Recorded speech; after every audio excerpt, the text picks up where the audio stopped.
연세 2천만 원. 여러분 될 때 얼른 마무리해야 되겠습니다. 자, 7월 10일 예, 면세 2천만 원 맞죠? 예, 2천만 원이고요. 자, 그 다음에 전자세금 계산서란에 1번 그리고 분계는 현금 1번 원재료를 사오면서 현금으로 지급했습니다. 그 다음에 여기다가 적요 반드시 원재료에다가 적요 반드시 걸어줘야 하는데 적요를 걸어줘야 되는데 적요란에다가 요거 의제 매입세 원재료 차감 요거 걸어줘야 되겠습니다. 자, 일단은 요거 하나 끝났습니다. 1번 왜 현금이냐 하면 여기 거래 설명이 되어 있죠. 자, 여기에 보면 현금으로 지급하였다 그랬습니다. 다음 두 번째 자료 2번은 마늘을 농민으로부터 현금으로 직접 구매했다 그랬습니다. 이것은요 공제받을 수 있다 없다? 공제받을 수 없다. 왜 공제받을 수 없다? 여러분 농어민한테 매입한 거 공제받을 수 없다. 여기 음식점은 말입니다. 그러니까 매입 매출 전표가 아니라 일반 전표에 갖고 입력하라고요. 일반 전표에 가가지고 입력하자 그랬습니다. 2번은 차변의 원재료, 대변의 현금. 여기 식당에서 마늘 쓰는 건 원재료입니다. 그래서 7월 15일 날 갑니다. 15일 날 가볼게요. 그리고 유형은 매입 매출 전표가 아니라 일반 전표라 그랬죠. 매달 며칠? 7월 15일. 차변의 원재료 금액은 얼마다? 50만원. 그리고 대변의 현금 이렇게 하시면 되겠습니다. 50만원 이렇게. 원재료를 농어민한테 원재료를 음식점은 농어민한테 매입한 것은 의제 매입세 공제받을 수가 없으니까 매입 매출 전표에다 입력 안 하고 일반 전표에다 입력을 한 겁니다. 다음 3번 보면 미가공 축산물 220만 원인데 현금 영수증입니다. 이건 공제가 가능하죠. 현금 영수증이니까 현금 영수증 현금으로 구입했습니다. 그러면 입력을 한다면 면세품을 현금 영수증이니까 현면이라고 있죠. 날짜는 7월 30일로 가서 현면이 몇 번인가 봐볼까? 현면 매입 매출 전표로 가야죠. 7월 며칠? 30일 7월 30일 매입 매출 전표요. 7월 30일 현면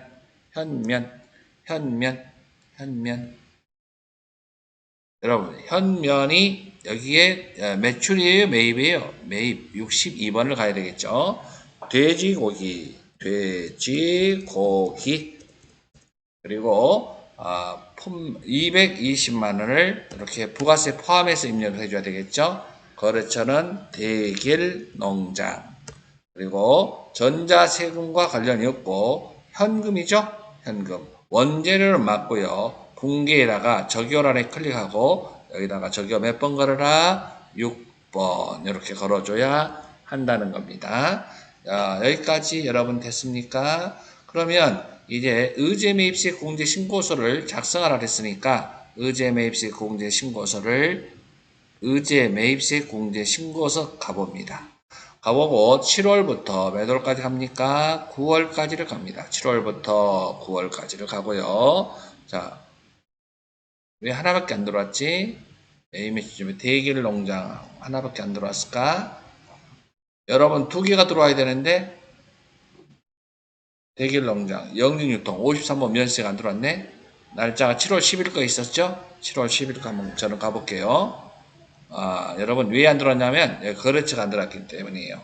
거래처가 영진유통.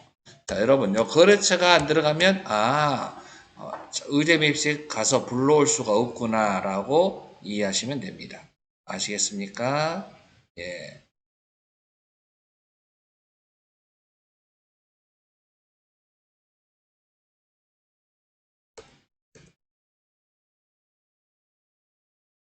7월부터 9월까지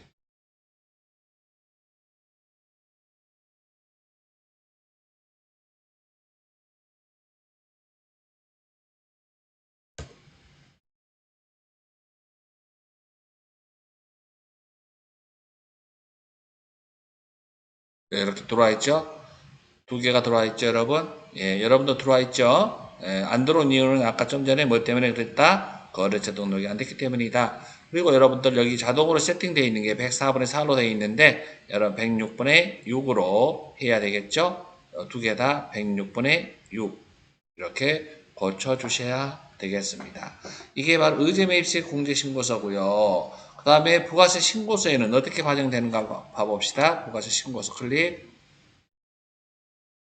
의제매입세 공제신고서에서도 여러분 반드시 여러분 여기에 되어 있는지를 확인한 다음에 부가세 신고서 다시 한번 가봅시다. 부가세 신고서를 열어봅니다. 부가세 신고서 몇 월부터 몇 월? 7월부터 9월 엔터 치고 넘어갑니다. 자, 의제매입세액은 매입세액이잖아요. 매입세액. 그 밖에 공제매입세액 여기를 클릭합니다. 여기를 클릭하고 더블 클릭해 보세요. 그러면 의제매입세액 43번 새로운 창이 뜨죠? 예, 이렇게 125만 6,603원. 요거의 바로 여러분 매입세액으로 공제받는다. 그러면 일반 전표 우리가 가가지고서 요거 메모해주세요. 125만 6,603원. 일반 전표 가가지고서 우리는 몇 월 며칠 날? 9월 30일 날 일반 전표 가가지고서 9월 30일 차변에 다 같이 부가세 대급금 125만 6,603원. 그리고 대변에 원재료 153번 원재료 125만 6,603원 이렇게 해주시면 되겠습니다. 이렇게 회계 처리까지 하라 했으니까요. 차변에 부가세 대금 대변에 원재료 이렇게 말입니다. 예, 여기까지 됐습니까? 예. 다음 뭐 할 차례인가 봐볼까요? 이제 매입세 불공제 내역인데요. 매입세 불공제는 우리가 세금 계산서를 수치를 해야만이 불공이라고 입력하는 거예요. 매입매출전표에다가 세금 계산서를 수치하지 않았다. 그러면 일반 전표에다 입력한다라고 보시면 돼요. 자, 여기 보면 전자세금 계산서 그랜저 요거 불공. 요것도 전자세금 계산서 불공. 여러분, 요건 카드로 받았죠? 요 불공이라고 하지 않고 일반 전표에다 입력한다고요. 자, 그러면 지금부터 입력을 해보도록 하겠습니다. 자, 1번 문제는요. 그랜저 뭘 샀습니까? 그랜저를 샀으면 우리는 뭐라 그래야 돼요? 54 불공이라고 해야 되지요? 54 불공. 매입 매출 전표로 갑니다. 매입 매출 전표 10월 며칠로 간다? 10월 15일로 갑니다. 자, 54 불공이라고 하시고 54 불공. 자, 비영업용 소형 승용차 엔터 확인하시고요. 품명은 그랜저라고 씁니다. 그리고 자, 금액은 2,800만 원이고요. 거래처는 어디입니까? 거래처는 수원 중고자동차 수원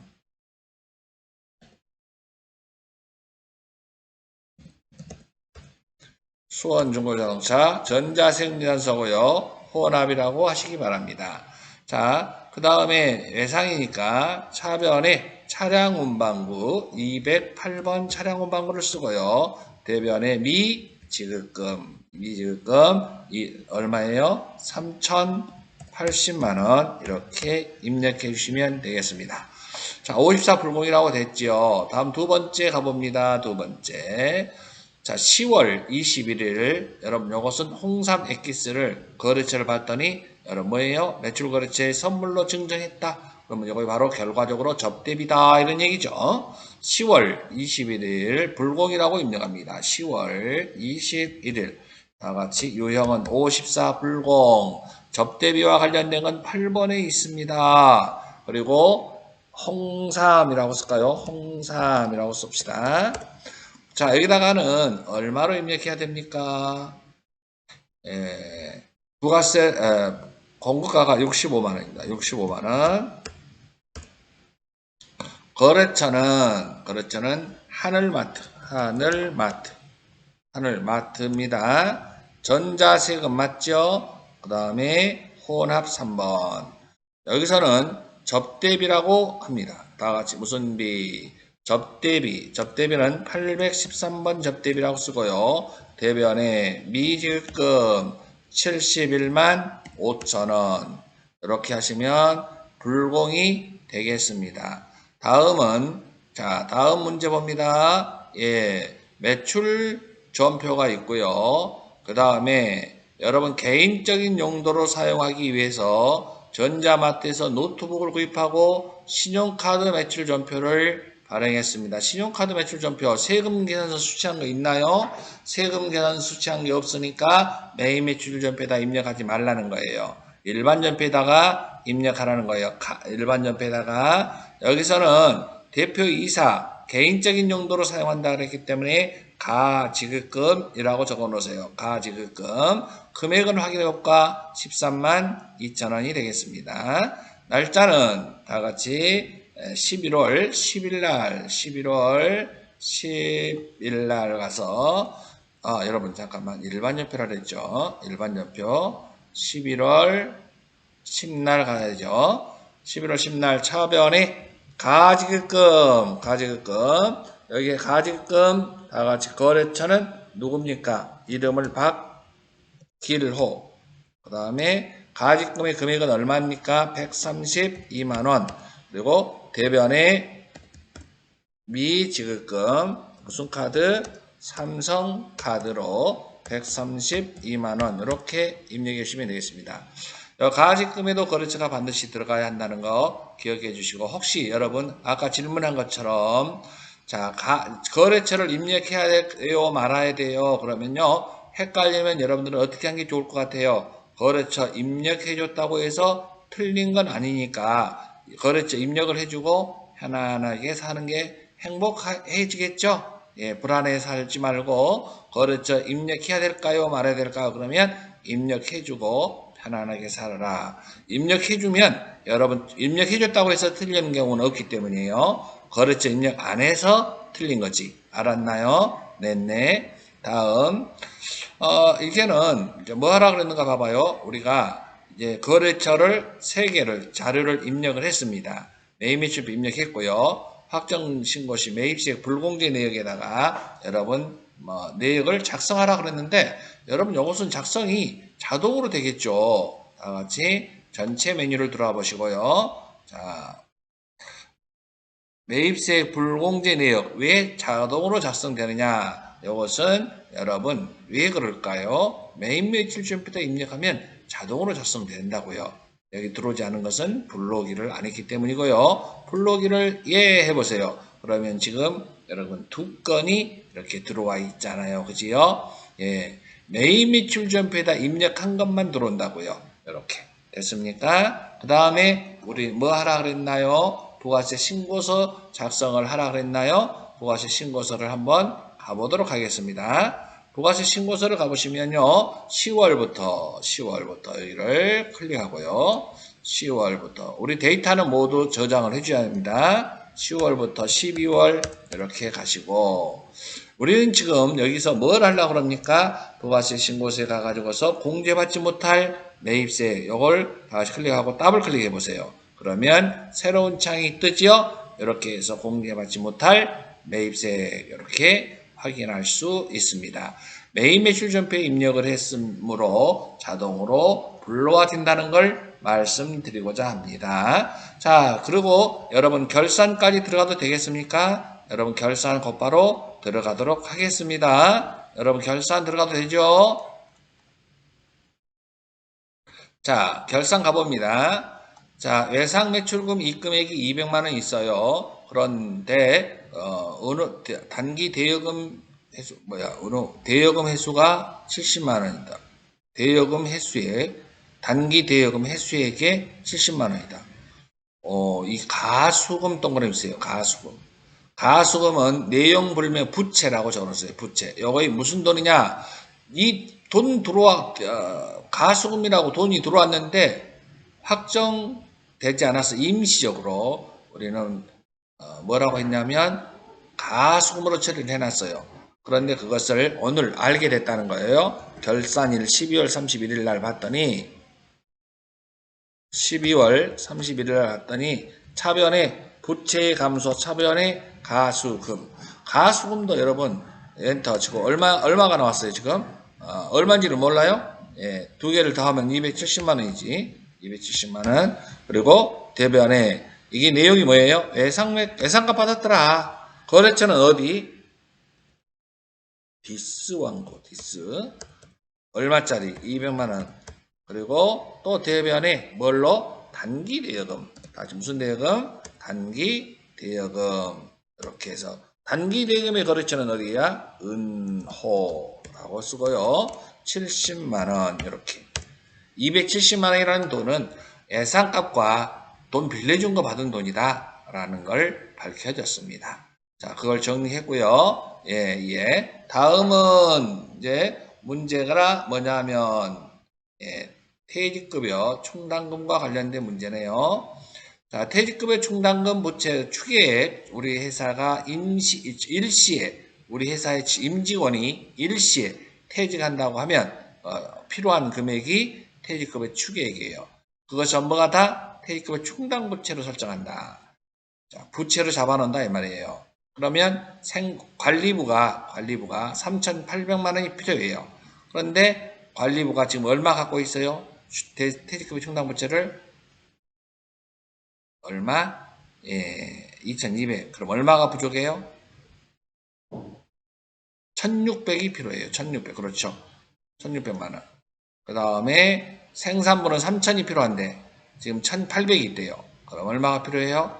1,200만 원이 필요하네요. 이것을 메모해 놓으시고요. 자, 우리는 이걸 결산자료 입력을 합니다. 다 같이 결산자료 입력, 다 같이 결산자료 입력을 들어오시고요. 1월부터 12월을 들어오시면 예, 여기다가 자, 공장 먼저 할까요? 공장 먼저.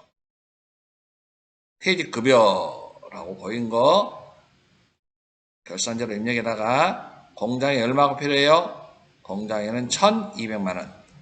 1,200만 원을 치고 엔터. 그 다음에 사무실은 밑에 있는 퇴직급여 전입액 얼마가 필요하다? 1,600만 원이 필요하다. 1,600만 원. 그 다음 문제 갑니다. 통계가 끝났나요? 결산이 두 문제밖에 없네요. 예. 결산까지 끝났습니다. 마무리 그렇죠. 점표 추가. 마무리는 반드시 점표 추가입니다. 예. 여기까지 여러분 수고하셨습니다. 결산까지 끝났습니다, 여러분.